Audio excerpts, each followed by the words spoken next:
name is Roberta. Welcome to my channel, The SABLE Stitcher. SABLE is an acronym for Stash Accumulated Beyond Life Expectancy. And, you know, stash happens, especially after we've had a really great needlework market like we just had earlier in March. So if this is your first time here, welcome. If you are returning after my first video, I'm very grateful for all the really kind comments that were left on my first video, and it was really fun to read all the comments, get to know some of you, reconnect with people that I've met at various events through the past couple of years, and just look forward to continuing to meet new people and connect that way. And people were so kind. You know, I know my first video was reversed and I did edit it, but as I was editing, I was also stitching, and I was listening more than looking at what was happening. And so I hopefully will be able to reverse this one, and this one will be easier to read. So everyone was very kind though. And you know, a couple people did mention it was backwards, and I really appreciate that. You're not going to hurt my feelings by telling me something that I need to know to make better videos. So, you know, I'm glad everyone didn't say something about that, but for those who did mention it, and they did it in a very kind way, I'm very appreciative of that. So thank you. So this is my second attempt at this video. I said I'd be back in 3 weeks, and it's just a couple of days extra. We just had a lot of technical difficulties. Our internet went out for a period of time, and I had a couple other things that I've learned since then, so I wanted to go ahead and just reshoot it. So hopefully this one will upload a little better and I'll be able to get it up. But if I say I'm going to be back in 3 weeks, I'll either be back in 3 weeks or let you know why I can't. So thank you for your grace and for returning. So, well, let's just get started and jump into some things that I have done in prior years and some of my more recent finishes. So the first thing I wanted to show is this piece that was finished a couple of years ago, and this was the finish is inspired by Priscilla of Priscilla and Chelsea, and this is Spring Frolic by Brenda Gervais. I believe it's called for colors. I'm not sure about the fabric on this one, but this is a frame a picture frame that I purchased at a thrift store, and then just mounted the stitching onto mat board, and then just glued the rickrack on the outside, and then put a little bow at the top. So that was a quick finish, and that was a very fun piece. The next piece is also a Brenda Gervais piece that I finished a few years ago, and probably about 2014, somewhere around there. She had put out several patterns, and they would have like several projects in it, and one might be a pillow or a pin keep and a framed, you know, stitched cross-stitch piece. And this was one of those patterns. I've since passed the pattern along, so I can't show it to you. But she had actually shown this as a framed piece, and it is a little large for a pillow, but I just really like the combination of the wool applique and just a little bit of cross stitch. And then I just trimmed it with some chenille trim. I used to buy this in really big bulk rolls and dye it myself, and so that's that piece that I like to put out in the spring. And then I showed you my finish of this in my last video, and here's the fully finished piece. I was waiting for the frame to come in from Michael's, and it did. So I went ahead and framed this one myself, and I like the frame. It's got, it's probably not, well, I think it's picking up maybe a little bit on the video. It's mostly black with some brown variations in it, and so I thought it was, and I like it's a little bit thicker than a lot of the frames that I use, so I was really pleased to find this one at Michael's. But I did lace this, and then I pinned it to make sure that the fabric would stay taut. These pins off of Amazon, and they're like, it just comes in a little package like this. They have various sizes, and I just got the 1-inch size, and that was you know, plenty long enough to work with. But they're just like little T-pins, and then you put them in the edge of your project and you space them out.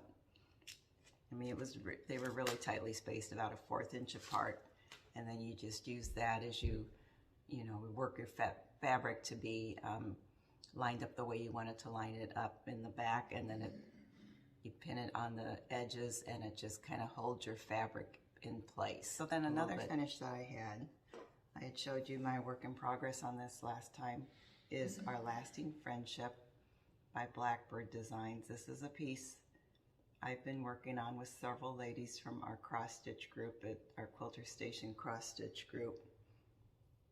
I got a tag on that, I thought I had something on it. And this is on 40 count. I have it being labeled as being 40 count Legacy, but mine is a lot browner than what the other ladies who used Legacy had, so it might be Heartland. I'm not sure at this point. I'll either insert a picture here or at the beginning. When I was at Stitch Group yesterday, 3 of us had our finished projects, and we laid them out side by side so you can see the difference. One person used 36 count Legacy, another one I think used 32, and then like I said, mine's on 40 count, so it was just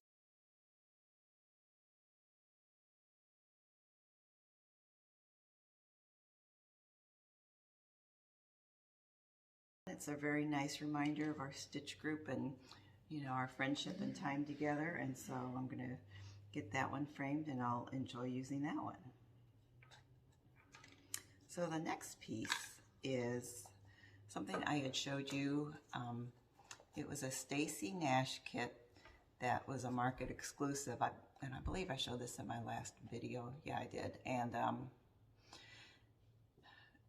so this is a 3-generation collaboration with Stacy Nash. Her mother covered these little paper mache box with this really, you know, this pretty paper, and then her daughter made these little waxers. Trying to see what side. She made 2 little waxers that went in the box. One's a little tape measure, and this one is just a little, you know, spool and thread. So her daughter made those, and then Stacy designed the pattern and stitched the model. And it's called, I think it's called the Little Sparrow box, Little Sparrow. And so that was a really quick stitch. You would just stitch the, you know, there's include a little piece of cardboard that you used for, to back the stitched piece. I did the stitched piece on the called for, well, I'm not sure what the fabric was. It was a scrap I had. I think it was 36 count with all the called for threads. And then I put 2 pieces of you know, like warm and natural quilt batting on and then you just wrap the linen around the back and glue it in place.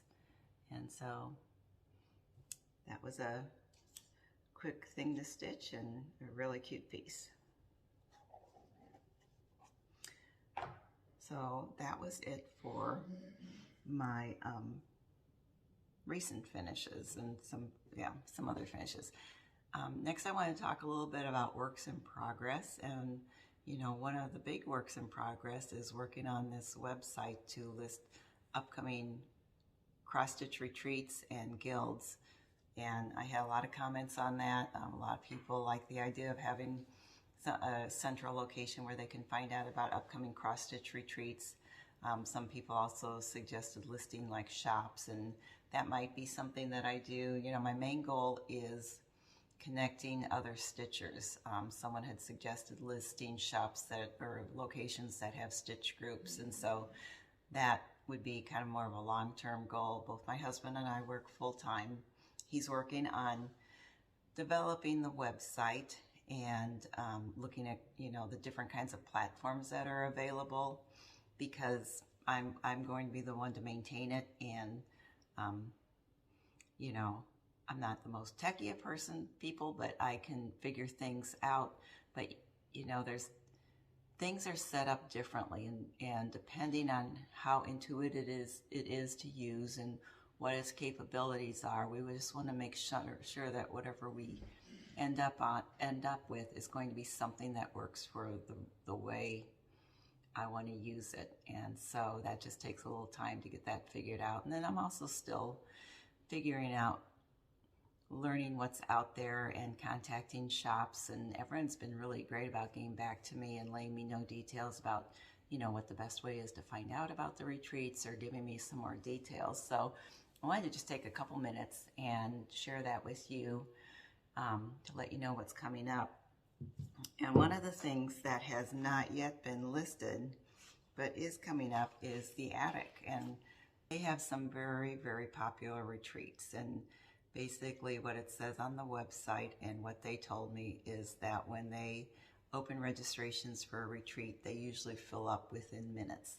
So the best way to find out about when their registrations are opening for retreats is to subscribe to their newsletter, go to their website, and I'll list the website in my show notes below.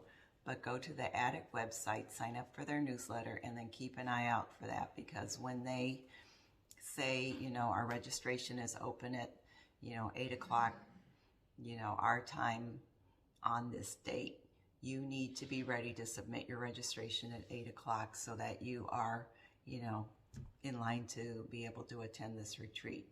And they do have a couple of upcoming retreats that should be, I think registration will be opening for soon. And let me look at my spreadsheet here.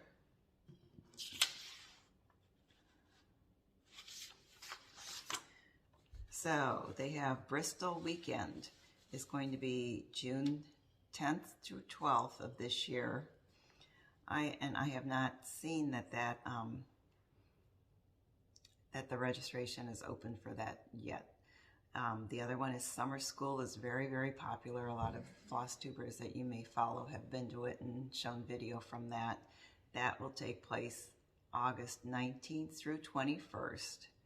And basically they said, what they said on their website is Google what time it is in Phoenix as compared to your location, and then prepare your email ready to send at the stroke of 8 a.m. Phoenix time.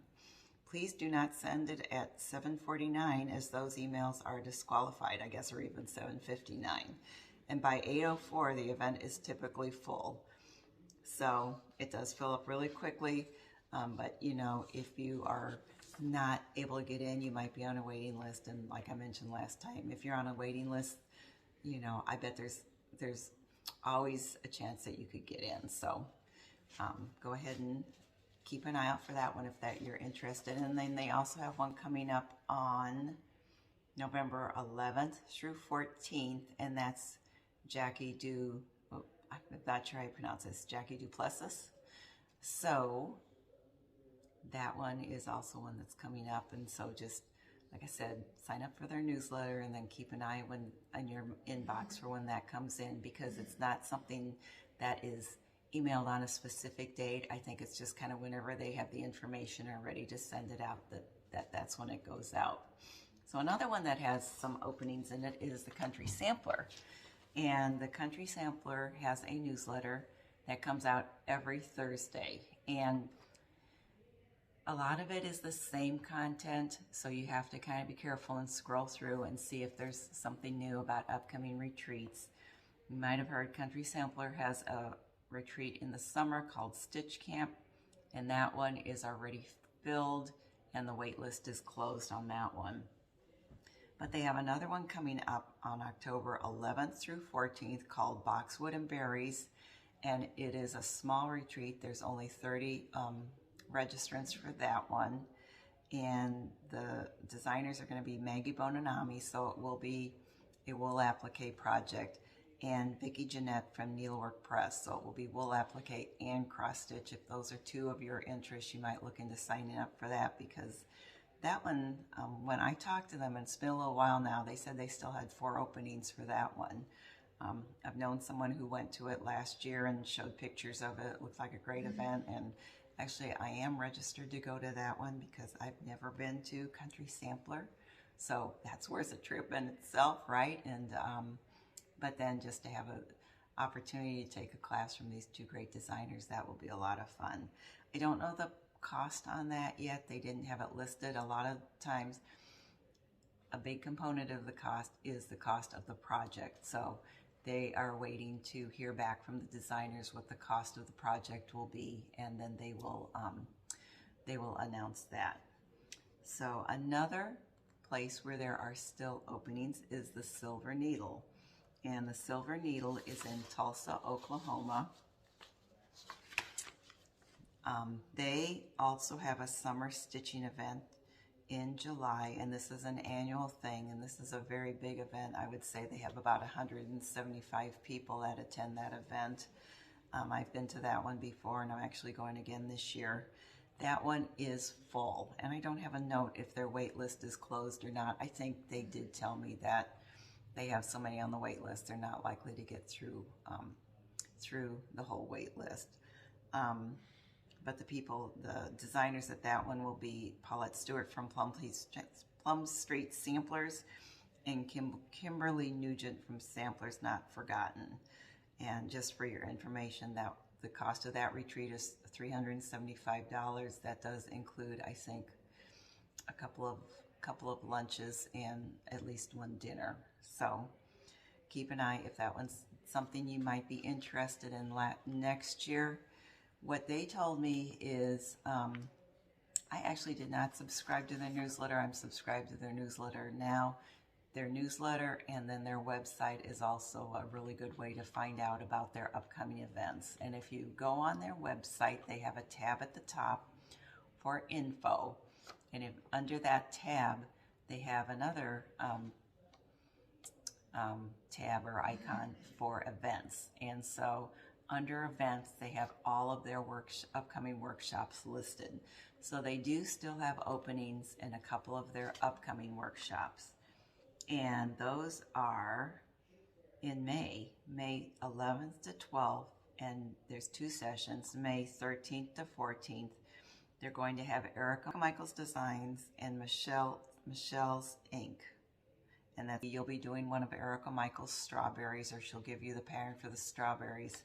And then Michelle is there because she's going to work with you to design your own sterling silver topper piece for your strawberry using reclaimed silver. And these events will take place in what they call I think they call it their she shed. It's like a little room that's at the back of their shop. And so these are smaller. There's 45 participants in each of these events. Cost for this is $260, and meals are not included for this one. You're on your own for, lunch and dinner, and there are several places you can eat really close to their shop, so it's not hard to find someplace nearby to eat. They also have openings in, let's see, October 7th and 8th. They have an event called Still Stitching with Susan, and that is going to be with Susan Greening Davis. And she is going to be doing a sampler presentation, and they will have snacks and stitching on Friday, project and presentation on Saturday, meals not included. So this is they have just one set of dates for this event. They have 40 participants in each, and the cost for that is $150. And then finally, let's see, well, they have 2 other things that they still have openings for. In November, Lori Markovic from Lottie Da Designs is going to be there, and they still have openings, let's see, 9th and 10th. They have 2 sessions, November 9th and 10th, and 11th and 12th. And the 11th and 12th is full. I don't know if they have a wait list for that, but that one's full, but they still have openings the 9th and 10th. And the cost for that is $225. And I didn't see any more details on that, but I'm sure you'll be doing Lori will have some kind of a kit that you will be doing as part of that workshop, those workshops. Then finally, if you are interested in river cruising, they have a river cruise in December in Europe, and it's down the Danube, and kind of the highlight is they stop at a lot of the Christmas markets along the Danube. This is 150 stitchers, spouses, family members, and if that's something you're interested in, and the featured designer is Jeanette Douglas. That's something you're interested in, on the website they list the travel agency that's organizing the cruise, and you would contact them directly. This is something that's I know it's been continued twice. I think it was originally scheduled for 2020. They really thought they'd be able to go last year, and then of course, the COVID numbers went up right before the scheduled cruise, so it's been postponed to this year. So because it's been postponed a couple of years, they now have openings. So if that's something you're interested in, you don't have a cost for that. I know river cruises are not inexpensive, but if it's in your budget and something you'd want to do, I think that would be that'd be a wonderful time to go to Europe and see the Christmas markets. So that's what I know about that. Oh, I'm sorry, one more. I do have one more. There's kind of a lot of places that I'm finding still have openings. Violets and Verses, and this used to be this Leela May Designs on Facebook, and last year they changed the name to Violets and Verses. This is a Facebook group, and it's a private group, but it's one of those things where you can probably answer a couple of questions about who's your favorite designer, just so they know you're legitimate, and then you get admitted to the group. And they have an event coming up they have 2 sessions, October 30th through November 2nd, and November 3rd through the 6th. And it's called, I can't say that, Shaker Sampler Sisters Retreat. And the designer there will be Prim Peacock Samplers, and the designer's name is Mary Susan Schreck. There's 30 stitchers at each event, and this will take place, I think it's Enfield, New Hampshire, in like a Shaker village. It's lodging in the great stone dwelling home to Shakers during the early 19th century. And so this includes meals. You're going to be doing a Shaker sampler reproduction kit, and this is a first-time release from the Western Reserve Historical Society. And then they also include village tours and presentations. So really cool event. Sounds like a really cool event, especially if you love the Shaker samplers. And the cost varies depending on your room. It's $850 to $1,058. And if you have a spouse that wants to come and stay with you but doesn't want to attend the retreat, you can include them in meals for another $250. I will include information about the websites and the Facebook groups in my show notes below, if any of those are things that you're interested in. But that's the kind of things I hope to list on the website, and probably will have it formatted by month. So depending on what month you would be available to attend a retreat, you could look it up that way. And then I hope to have links that take you right to the website or the Facebook group that's hosting it. So that's what I'm working on with the website. And now the things that I have been working on. Let's see. Wanted to share my progress on Jane Cowie by the Scarlett House.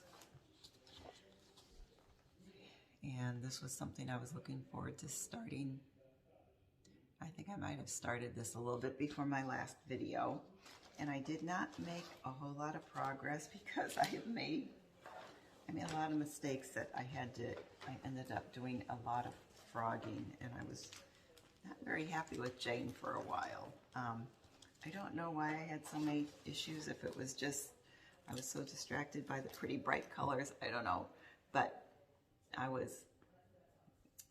there's across the bottom, there's grass. There's like 2 sides with the grass in the border. And sorry, I've had this, when I filmed this the first time, everything was nice and ironed, and now it's been back in the bags and it's gotten wrinkled again. So I noticed one side of my grass, I was 1 stitch above the flowers. The other one, I was 1.5 stitches. I was supposed to be 2 stitches above, and I was not going to rip out everything on both sides. So I ripped out the one that was 1.5 stitches. I decided I could live with it being just 1 stitch above the flowers, and redid that. And then I noticed on the other side, my fence, this part has 3 different colors of floss, and I had missed that. I had put 2 different colors of floss, so my fence was, all my fence and my top layer of grass was out, and I had to frog all that out and redo all of that. And so my goal was just to get back to where I had been before I realized I had was off on several things, and maybe make a little bit of progress from there. So that's what I did. I really, now that I'm past all my mistakes and moving on, I just love this piece. Would love to get this finished this year, because this is just so pretty and just so much fun to work on. So those are my colors. Those are doing this with the called for NPI flosses. And she's not in the stitching rotation for this month, but I hope to get a couple things done so then I can come back and concentrate on her. So the next thing I was going to show is something I didn't show on my last video, but it's something that I started earlier this year. It's Early Christmas Morning by Blackbird Designs.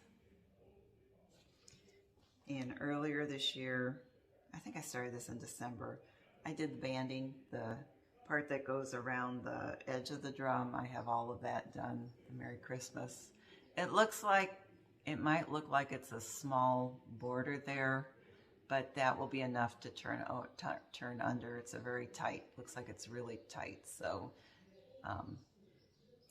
I had finished all that earlier this year, and then I put it away, and then I brought it back out for, there's a stitch along on the 25th of every month for a Christmas related piece. And so I brought it out and just started on the top part of the drum and just made a little bit of progress there. I'm stitching this on 36 count hog bristle by Fox and Rabbit. This is a lovely linen. And here are all my flosses that I'm using for that. This is I think this is a variety of just over-dyed cotton flosses. But that's been a lot of fun to bring that out and get a little bit of progress on that, so that I will hopefully have it done and ready to go come this Christmas season. And the next piece I wanted to show you, this is something that I'm hoping to get finished in the near future. It's the AL Sampler by Hello from Liz Matthews. I had started this in 2021, and it really is not, it's a pretty fast stitch, so I'm hoping to get it done in the next month, maybe in the next week even. So this is so interesting. This is the original sampler here, and you can see, you know, the original stitcher left a lot empty. And as I'm stitching this, I noticed that the, you know, going from top to bottom, the thread colors change. And, you know, it starts out with, here's my progress. It starts out with a lot of yellows and golds. And then as you move down, these are kind of more blacks and tans. And it just, and then, you know, this part over here is what she left empty.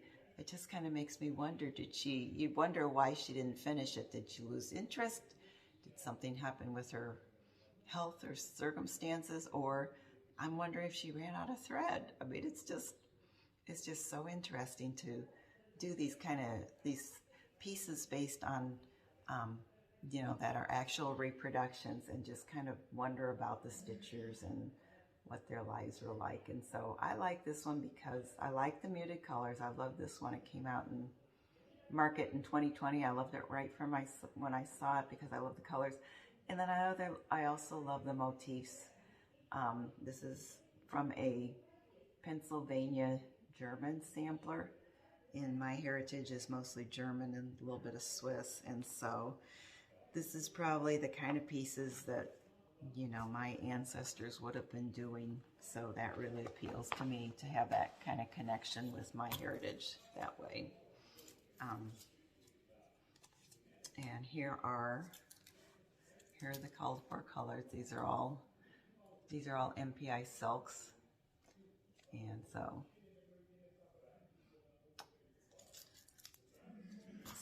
since I showed this last time, I finished the, let's see, I think I finished, I had that one done. I finished the little things in the lower corner there.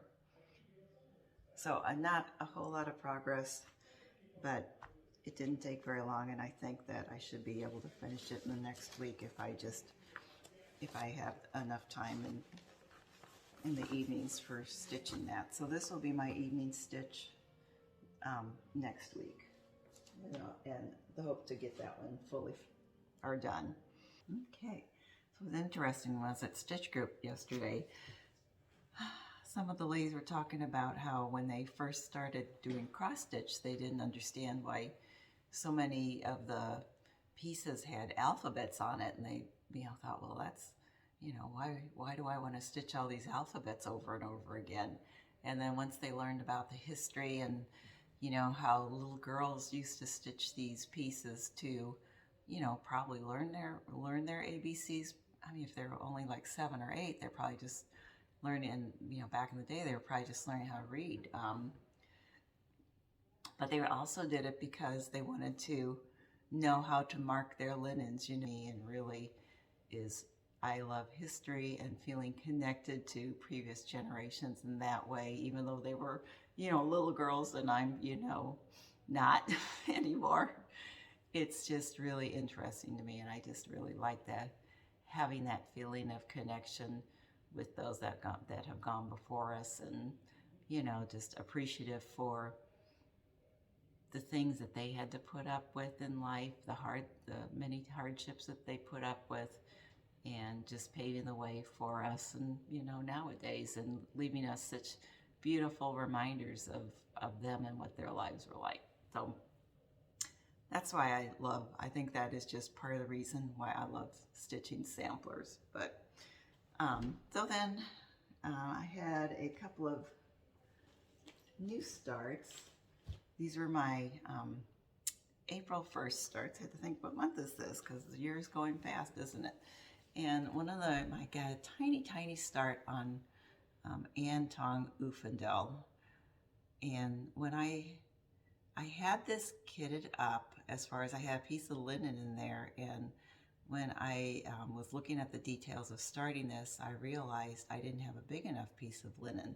I've accumulated several things of linen in the past year, but I was trying to get fat quarters because that worked with a lot of pieces I was working with.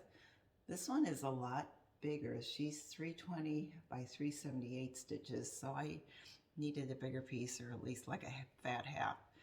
So it kind of put me into a fabric frenzy, and I started calling several shops trying to find something similar to what it was stitched on. And the pattern calls for Lakeside Pecan Butter, which I had picked up a tiny piece of this, and I don't know where I got that from.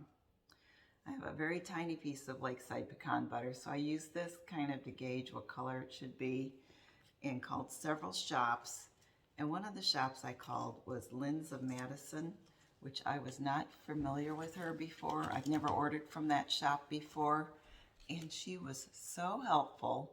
She knew, you know, I don't know if she had a little piece of pecan butter, but she pulled several pieces of linen while we were talking on the phone and kind of compared them and said, I'm going to send you a piece of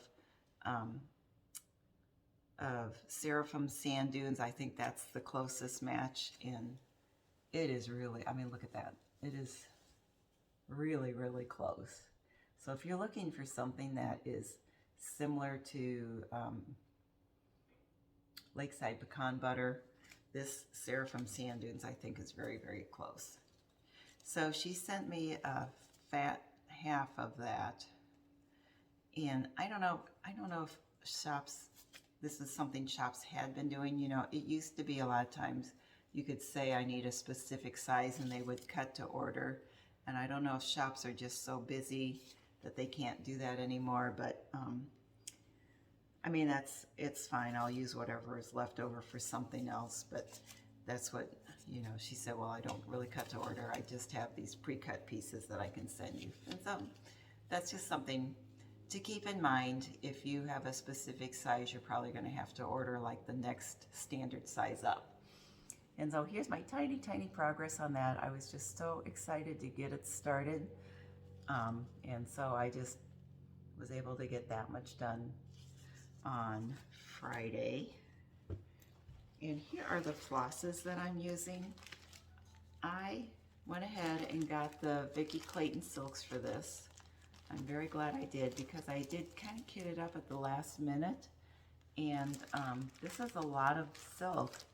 And if I would have tried to use the called for Swatagere with the supply chain issues the way it is, I don't think I could have gotten them all up from one supplier. I would have had to been calling several. So the fact that Vicki Clayton already had these in a, you know, preset kit made it just really easy to get everything that I needed. And so I went ahead, I'm using floss away bags for the first time. I always use the floss hanger tags, the floss drops. And so I'm trying these for the first time, because obviously I'm not going to put all those on little floss drops. And so so far what I've tried, I've really liked. So that's been fun. And then I did also want to show you my bag, because I had taken one of these my stitch group yesterday, and they really liked it. This is by Hummingbirdhollowus. She's on Etsy, although right now she's taking a little bit of a break. And she had, I think look at the cute little hanger, the little scissors hanger thingy. So I love this William Morris fabric, and I think she had some that she had sold out on her site. And so I went ahead and ordered these probably back in January or February. And it took her a while to get the fabric in, which was fine. I understand that's an issue with a lot of things. And so she made a couple bags to order. And I also wanted to show you this little trim, a little lace trim. These are just so well made. And then they came with these little, well, they're floss holders and needle holders and scissor holders. So it's just really well made with very pretty coordinating fabric, little places for your scissors. And anyway, I was really, really pleased with those. So I know Brenda and Laura had mentioned that she just did a fundraiser for Ukraine where she had special bags that she was selling for those. So she might be taking a break right now to catch up with those orders. I think hope that's focusing in. But that is her contact information. And yeah, she was really great to work with. And I have always liked the clear plastic bags for seeing what your project is. But you know, so many of the designers are going to these booklets. And for having a booklet like this, I like the larger size bags because it's easier. I think it's less wear and tear on your booklet to take it in and out of these larger bags. And then, you know, this project has so many different silks. I think it's good to have a bigger bag for those. My other March 1st start is something I'm doing with Christy from Daisy K's Primitives. I had watched her most recent video, and she said she was going to be starting Jane Baxter on March 1st. And I said, oh, I have her too. I was thinking I was going to start this later this year, but since Christy was starting it, I went ahead and started it with her. I had this is a country sampler kit that I had purchased last year. I don't know if these are turkeys or peacocks. I took them to be, oh, it might be a peacock because it looks like it has a little head thing. But maybe he's a turkey. Anyway, because it was a turkey, I was thinking I was going to start it later this year, but Chrissy's talked me into starting it now. So I did started this a little bit at Stitch Group, and then we had something going on last night, and I was, you know, busy playing around with trying to get my first video uploaded, so didn't get too much done on this, but I love these colors. Like I said, this is the country sampler conversion. It's on 36 count Stars Hollow blend, which I've never used before. It has, if you can see it in the light, it has almost peachy undertones, which goes really great with the colors of floss for this. And here's all the floss for this piece, for this design. There's the flosses. These are so pretty. So I think those are very nice, you know, kind of fall colors. So that really, so far, that's been really fun to stitch. So, you know, like all of these, I'd like to get back. I'd like to have more time to kind of devote to that and see some more progress on this one.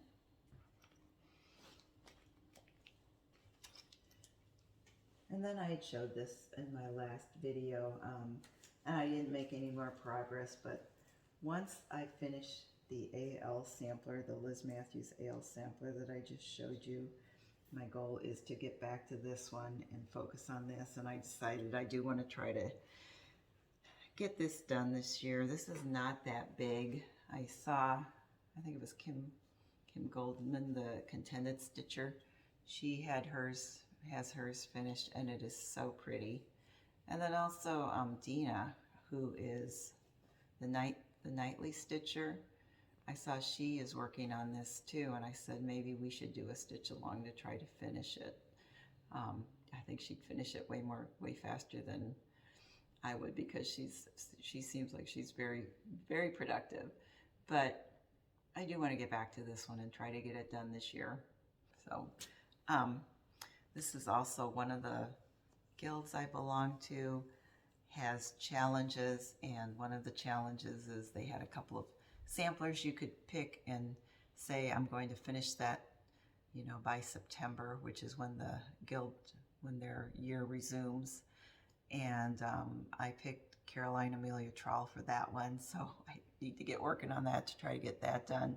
And then the other one is pick a current WIP and say that you're going to, you know, pledge to get it done by September. And this is the WIP that I wanted to get done, so I need to get back to that. And that guild is the Rocky Mountain Sampler Guild, and they do have an online presence. And okay, so at this point I want to do the drawing for the two patterns that I showed at my last video to give away. And one of them is B is for Bunny, and this one is going to Carol Escola, and I will comment on your comment below. And if I don't hear back, I will try to track you down by Instagram. And the other one is the Bunny Heart, and this one is going to Raylene Butcher. Thank you for commenting, and congratulations on those wins. And then my giveaway for this video, I have two more patterns for things that I finished stitching. Spring Frolic at Bunny Hill that I showed you earlier. I'm going to give this pattern away. This was a very fun stitch by Brenda Gervais. So if you're interested in this pattern, include the word spring in your comment, and that is how I will search to find the winner. And then I will also give away the Plum Street Sampler Sweetheart Hill pattern that I showed in my first video. And if you're interested in this one, say Plum Street in your comment, and that's how I'll search for the winner for this one. And as you know, don't say anything about win or giveaway in your comments.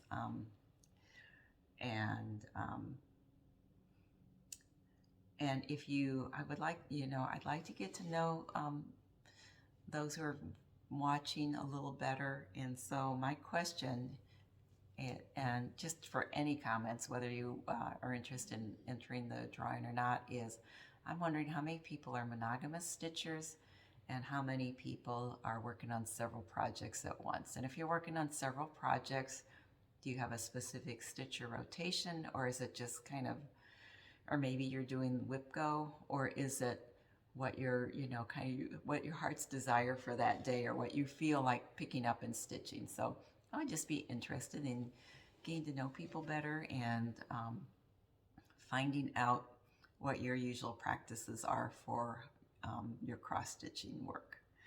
So next I'm going to show you a little bit of, well, kind of a lot of stash, because it's been market and it's been 3 weeks, so I have picked up a lot of things. And I just want to tell you a little bit about, someone had commented after my last video about how they found Flosstube, and you know how much they've enjoyed, you know, watching these different Flosstube videos. And so I want to share my story about how I found Flosstube, and it is very ironic because about 5 years ago we decided we were going to sell the family home that we'd been in for 25 years and downsize. And so we picked a lot and we built the house that we are in now. And so we had about a year to get ready to sell. And if you've sold a house anytime recently, it is quite a production compared to when we've sold our prior houses. You know, you have to stage your house. And so we had, you know, contracted with a realtor, and, you know, when we first knew we were getting ready to sell, and she brought in a professional stager who walked through room by room of the house and gave us a 4-page list of things we had to do to get the house ready to sell. So we had to, you know, paint some rooms in neutral colors, and, you know, you have to pack away half of your belongings, and, you know, have to, you know, clean stains on concrete outside. And, you know, I mean, there were some obvious things I knew we had to do, but, you know, very, you know, I had like some concrete statuary out front, and it was like, you know, you can't have that out, and, you know, so, because, yeah, I guess it maybe shows that you are an older homeowner. I don't know. So there was a lot of things we had to get ready to do to get ready to sell. And since we were moving, we no longer have a formal dining room in this house. I had a, you know, because I used to do craft shows, I had a craft room over a garage in our other house that had several large pieces of storage furniture, you know, cabinets and a credenza, and I had a wood work table and things. And I downsized from a craft room to a closet, but since we designed the house, we designed it with really big closets so that we could store all of our stuff, you know. And so it's a closet, but it's a good sized closet. So, but I had to get rid of all of my storage, most of my, you know, storage pieces and things. And we probably ended up purging about 40% of what we owned in the move. And, you know, we had, you know, camping equipment and, you know, old sporting equipment from our sons. Like I said, I had a lot of home decor that I had acquired over the years and held on to.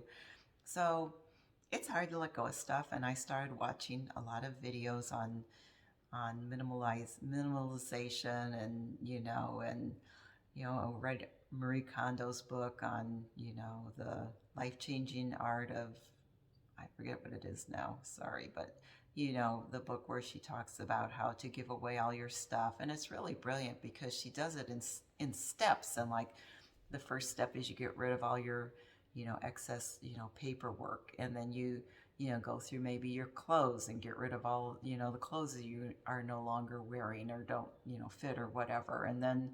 And the way she does it is brilliant because she goes from the things that are easier to get rid of, and it kind of gets you, I think it desensitizes you to throwing things away, so that the final category is things of sentimental value, you know, like photos and that kind of thing we really are emotionally attached to. And by that time it's like, yes, it's great to get rid of stuff. Let's just go through them. Let's just toss them.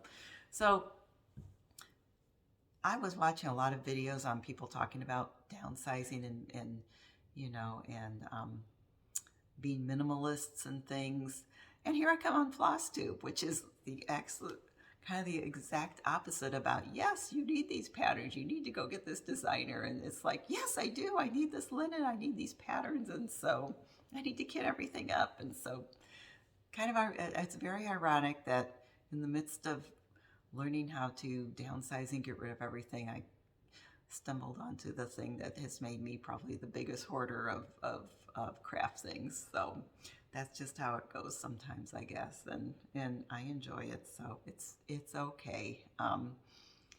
But one of the things I want to do is, if I have things I'm not going to use anymore, or patterns that I might have bought, especially early on when I was kind of finding out about everything that was out there and buying kind of a little more like whatever caught my eye, and now saying I just don't know that with all the things that I have at this point, that I'll ever get around to stitching it. I don't want to just hold on to it. I want to pass it on to someone who can enjoy it. And so that's what my giveaways are about. It's either things I've already stitched or things that are great patterns, and something that's been just a recent release that I realized I'm not going to get to, and I want to share with you.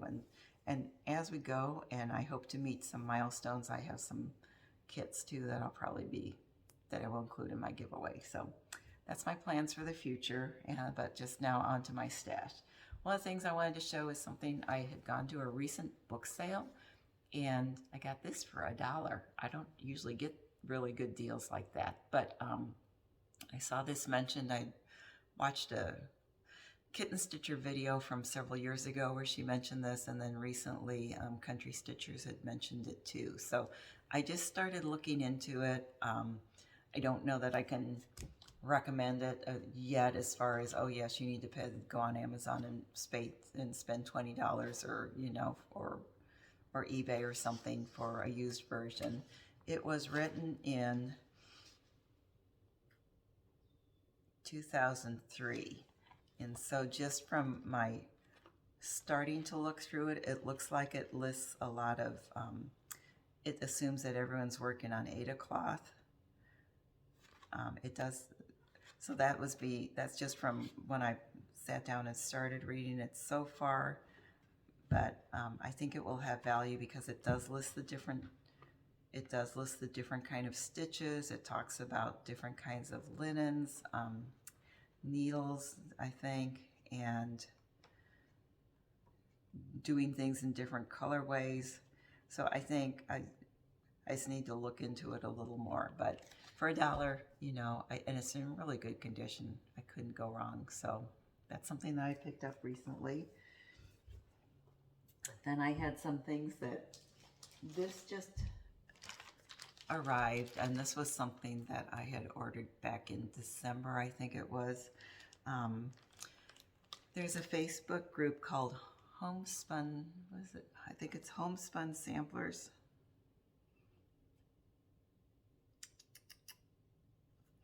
I'm looking to see if I have it on my notes. I think it's Homespun Samplers. It's another, if you don't belong to it, it's another private group that you have to answer some questions, and then they'll admit you. And every month or so they have an exclusive, and this was an exclusive to this group, and it was offered through Acorns and Threads, and you could get it in one of the two different linens. So I went ahead and I got it in, I think this is Wood Smoke. I got it in the brown linen. It came with a corner gauge from Acorns and Threads, these little stickers from Beth Twist, and the floss. And it just, because of supply chain issues, it took a while. I just got it in the past about week or so. So looking forward to doing that later this year. And then I had placed an order with Sassy Jacks. This is something that I've been looking at for quite a while, and went ahead and ordered that, the Mary Good sampler. And then several people are working on this. Nicole from Nicole's Needlework has been working on this. I think Carol Saltbox Stitcher is working on this. The Miss Lucy Calcut. It's just stunning. So I went ahead and ordered that one. And then I know a lot of people are talking about the different Ukrainian designers, and one that I followed for a while is I think she's Stitchy Princess Black on Instagram, and her Etsy store is Stitchy Princess. And so I've ordered several patterns from her. I haven't printed them all out yet, but just if you follow her on Instagram, and when she posts updates just about things we take for granted, like going out and finding food or finding cat food and how hard it is. That's just heartbreaking. It really makes it real when you follow the day-to-day tribulations of someone who's living in a war zone. So just pray for her safety and her family's safety and all those involved in that awful situation.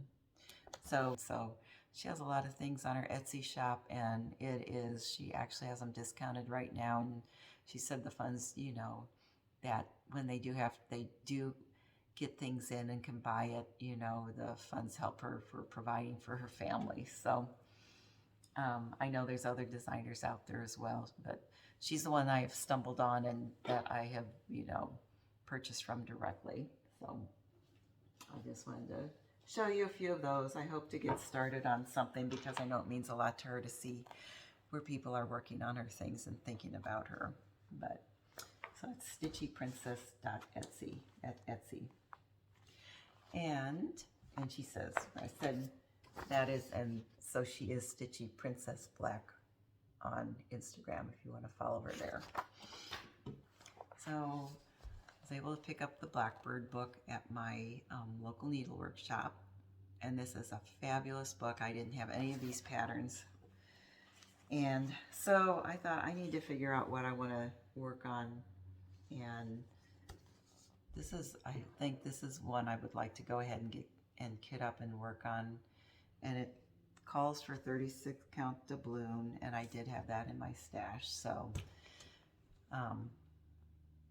yeah, I mean every pattern in this book is just fabulous, but I don't have anything that I've done with like just the birds and the little blue house and yeah, that kind of motif. So I thought that would be something I would like to start first.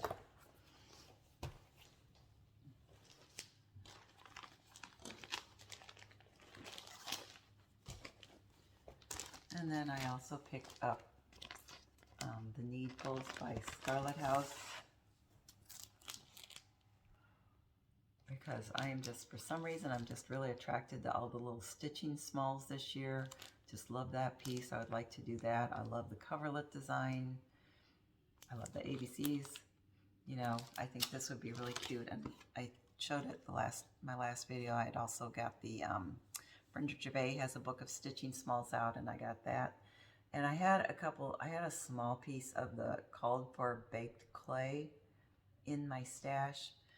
And I probably have enough to do maybe 2 pillows on that. Looks really light as I look at the cover. It looks light on the back. They have another picture that I think is more true to what the actual linen is. I mean, that one looks a lot darker. So I know it's really hard to get the photos and make it make it representative of the linen color and while showing the design, but I think that's closer. So I'd like to work those into my rotation so that I'm working on a lot of big pieces. I would like to have something small so that I can, you know, get them done a little faster. Have something that I can complete in a, you know, reasonable amount of time, because some of these things, like I know the Anton Goofendel is going to be at least a couple of year project. If not, it's a multi-year project to get done. Philadelphia Vine was one of the first things that caught my eye when I saw the preview for this from Market by the Scarlett House. And I think it's Fibers on a Whim 40 count affogato that I think would be pretty for this. I have to wait till I pull the threads or the floss to see if that's going to work, but at first glance I think that's going to be a good color for that piece.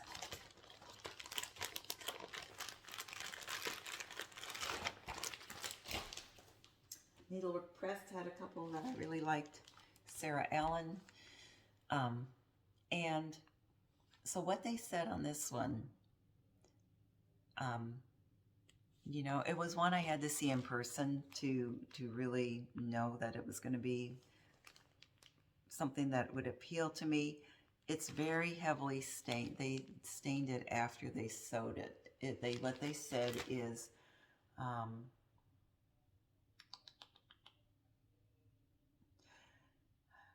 so they mentioned a couple linen colors. The original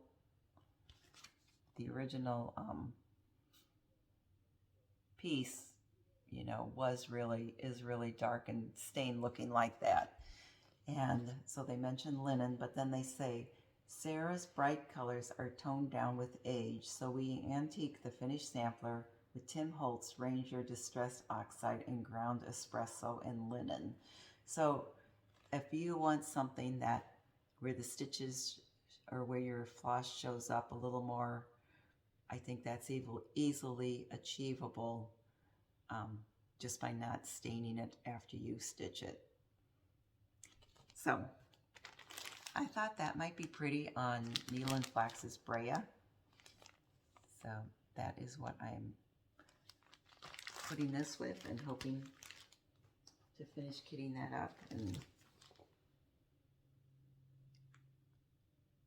looks like it's they have Classic Colorworks and Weeks Dye Works or DMC.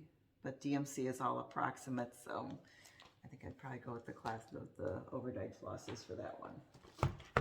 Another Needlework Press that I purchased that I haven't seen a lot of people show, and Mac Jeanette.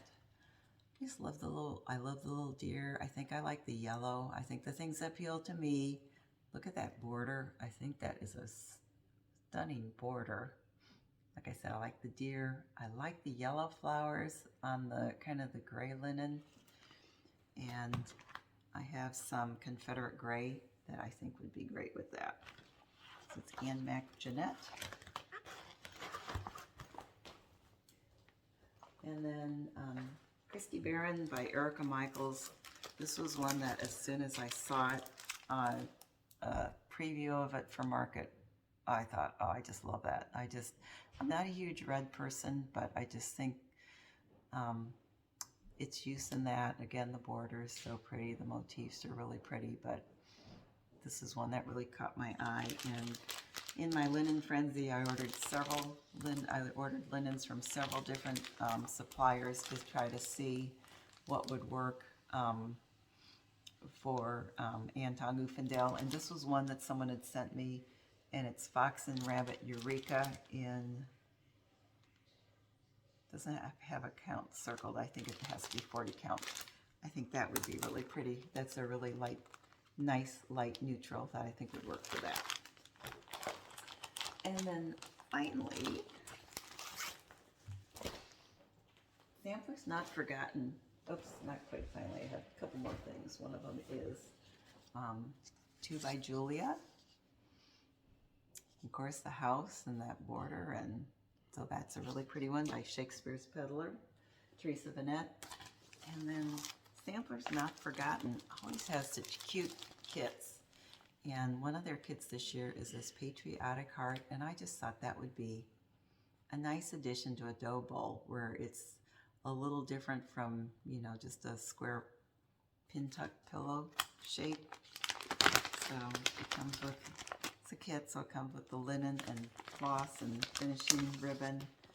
And let's see, the linen is Confederate gray, which again does not look at all like the picture.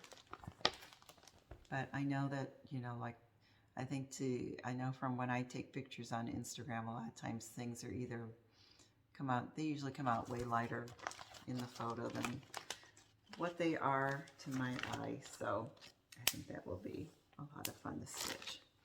So I think that's it for now.